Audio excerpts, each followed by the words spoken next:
Hi friends, this is Harpreet Kaur and this is Ekamjot Singh from English Rock Club. Today we have come up with story reading for you.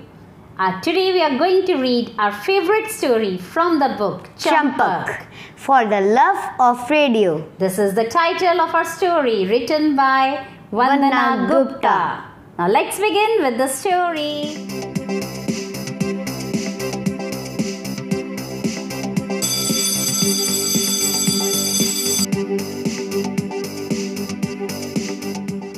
Mayank could hardly sleep. His grandfather was to arrive the next morning. What a great start to the weekend, he thought, as he fell asleep. As he fell asleep. Okay, let's move on.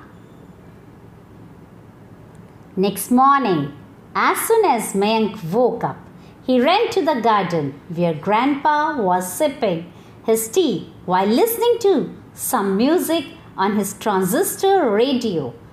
Mayank hugged Grandpa from behind, surprising him, and then sat on his lap.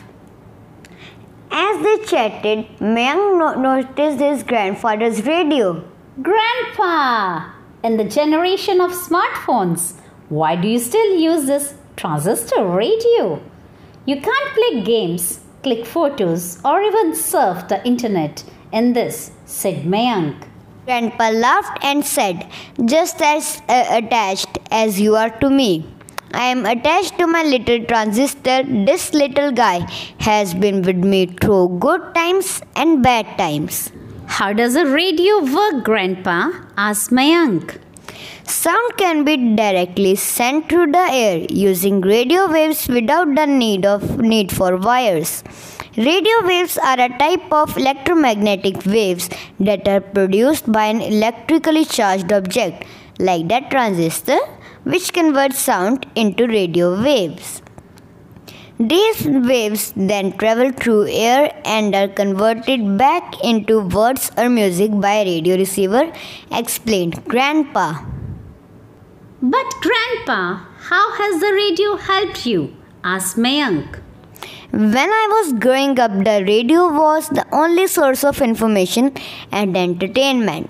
We did not have a television, internet, or mobile phones like you kids do these days, said Grandpa. I still remember how all our friends and neighbors would gather around the radio, listen to a cricket commentary or movie songs that were played at specific time. It was an opportunity for us to get together. It was how we would hang out like you do with your friends, he joked. Mayank was fascinated. Is it in use even today, Grandpa? He asked curiously. Yes. In remote places where there is no internet or television, people depend on the radio to update them about news, current affairs, government schemes, and the weather, replied Grandpa. He went to explain during times of natural disasters such as floods or earthquakes, radio announcements are the only way sent out information to everybody, as other means of communication may fail. Even during a war, the military rely on radio waves to send messages back and forth. Mayank was impressed. Wow, look what the radio has advantages. But he had one more question. Do you prefer it over a television though? Yes, of course. With a television, you have to stay put in one place. But with a radio, you are free to move around and listen to the programs while you do other things, said Grandpa. Remember, your television, smartphones, and the internet all evolved from radio. Wow! Now I know that I am going to do for my science project next week. Build my own little transistor, declared Mayank. Will you help me, Grandma? Grandpa, of course I will, said Grandpa, delighted.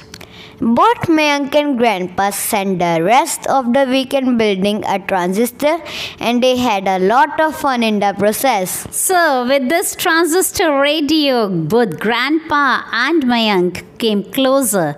Mayank got an opportunity to work on a new project. He learnt about transistor, and both the Grandpa and Mayank came quite closer while working on the project that Mayank started. What is that? Making a Transistor!